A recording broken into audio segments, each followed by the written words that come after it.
Okay, poke the neck. This is what we do. Get off me. Let's break that down. You place your hand on your attacker's chest, and it looks like you're going to push them away. But all you need to do is you leave your hand here and you press inward with just your fingertips. Okay? And if you want a bit more strength, you can overlap your fingers like that. It's a little bit stronger. And you just press straight into their throat. Now you can try it on yourself. Go gentle. Place your fingers, pardon me, on the center line of your throat and work your way up and down, pressing inward. And, anywhere is good, but you found the sweet spot when you can make yourself cough. Good times. Okay, so here's why it works so well. It looks like I'm pushing, but I don't have to be that strong. I'm going to let pain move my attacker backward. Pain or discomfort. Okay, it's sneaky. Half of why this works is because it's unexpected.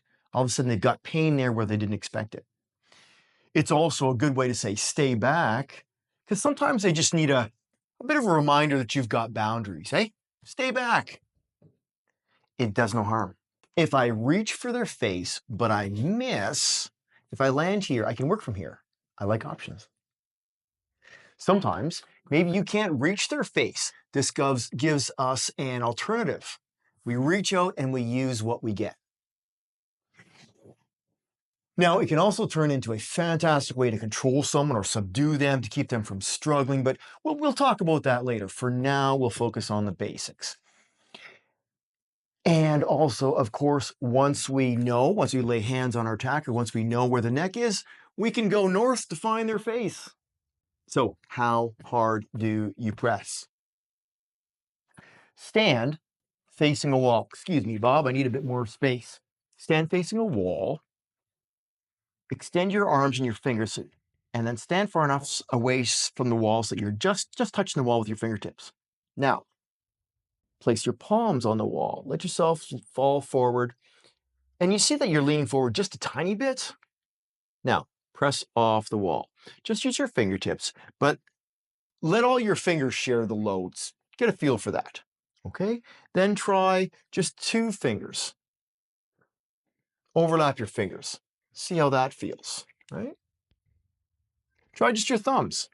Play with pushing off with just different parts of your hand. What you want to do is get a good feel for it. How strong does this feel? How strong does that feel? Which one do you like better? And then you're going to use those.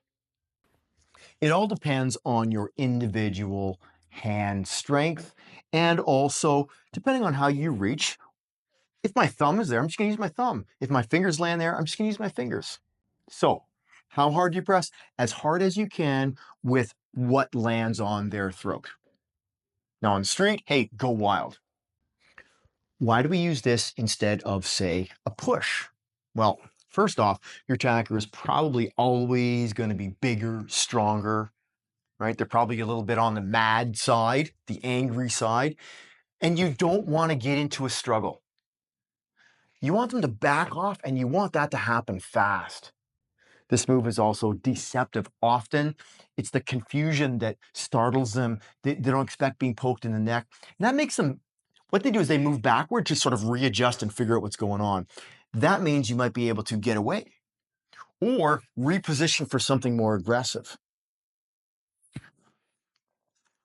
And hey, should you decide that you want to go here but press harder and use more of your hand or the blade of your hand or your forearm, hey, go for it, right? But if you are going to press and use force, you might as well go on something soft like their neck.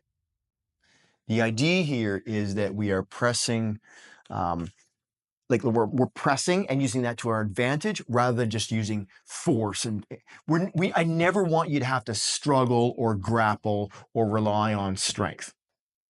Okay, so go ahead, practice light when you're practicing, but on the street, do whatever works.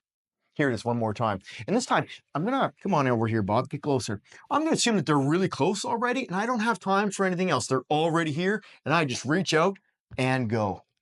That's all you need. And if they move back and I can get away, great, awesome. Okay, yeah, move back a bit there, Bob. All right, now you try. And don't forget, you can use a dummy like this, but you don't have to. You can use a fridge, a tree, a wall, anything. Once, back when I was first learning how this all works and trying to figure it out, I took an old sheet and a marker and I drew a face on the sheet and then used some thumbtacks to put that to the wall, and that's what I practiced on. Okay, and so now just play with that for a couple minutes, no more than a couple minutes. You're just getting a feel for it, and then come on back. Okay, great. Let's go to the next video.